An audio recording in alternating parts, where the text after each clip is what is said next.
Break के बाद खुशामदी। खबरों के सिलसिले को आगे बढ़ाएंगे और अभी आपको खबर देंगे, फौज ने रिवायत के मुताबिक खुद एहतसाबी का अमल मुकम्मल कर लिया। DG ISPR major general Ahmed Sharif Chaudhry की न्यूज़ कॉन्फ्रेंस। कहा, गैरिजन्स GHQ और फौजी तनसीबात का तकद्दुस बरकरार रखने में नाकामी पर फौज में बिला तफरीक खुद एहतसाबी का अमल किया गया। लेफ्टिनेंट जनरल समेत 3 आला फौजी अफसरान को नौकरी से बर्खास्त कर दिया गया। 3 मेजर जनरल और 7 ब्रिगेडियर समेत 15 अफसरान के खिलाफ सख्त तादीबी कार्रवाई मुकम्मल की जा रही है।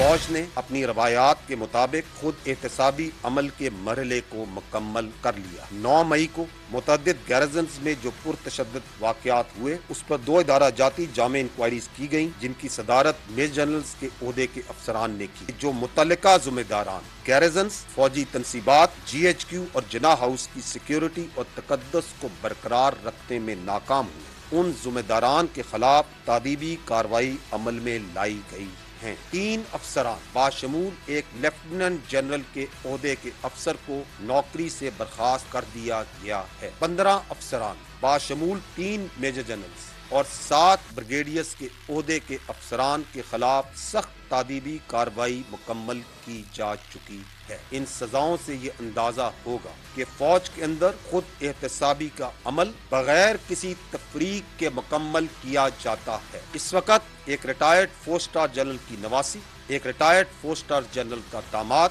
एक रिटायर्ड 3 स्टार जनरल की बेगम इस एहतसाबी अमल से नाकाबिले तरदीद शवाहिद की बुनियाद पर गुजर रहे हैं। आर्मी एक्ट के तहत चलाए जाने वाले मुकदमात के सिलसिले में पहले से कायम शुदा स्टैंडिंग फौजी अदालतें काम कर रही हैं। 102 शरपसंदों का ट्रायल किया जा रहा है। 17 स्टैंडिंग कोर्ट्स काम कर रही हैं और इससे मुराद ये है कि ये जो मिलिट्री कोर्ट्स हैं, स्टैंडिंग कोर्ट्स हैं, ये कोई 9 मई के बाद मार्जे वजूद में नहीं आई, बल्कि इस एक्ट के तहत पहले से फाल थी और मौजूद। 9 मई को सोशल मीडिया से तबाही फैलाने के लिए मज़मूम मुहिम